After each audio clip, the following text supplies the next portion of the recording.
from the grave a crime. So I have to die first. They have to kill me first. So now they can't kill me anymore unless they want to die. Remember, they are known for political persecution. They suppress and oppress opposition. They assassinated their political enemy. Ang hindi lang po nagawa ni Benigno Aquino Jr., hindi siya nakaganti kasi hindi siya nagbilin.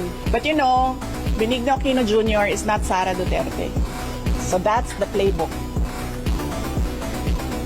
Yes, lahat ng galaw ko, lahat ng ginagawa ko, kung saan ako, alam niya, alam nila, ganito ang gagawin sa security mo, imo-monitor ka. So that's one threat. But that is a possibility. You see what they're doing right now? They are undermining my security. Hindi ko pa dinidiscuss ang galing sa PNP. Diba, meron kayong mga naririnig ng akusasyon ng nakawan dito sa ating gobyerno. Naririnig nyo ba na millions ang ninanakaw? Hindi, diba? Ang naririnig nyo, billions ang ninanakaw. Napakaliit na amount ang 150 million. So bakit kami magnanakaw ng 150 million?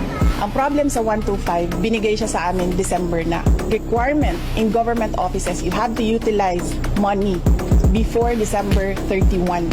They cannot be divulged in public.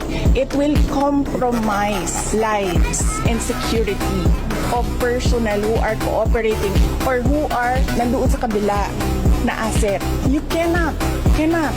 That is why it is called confidential funds.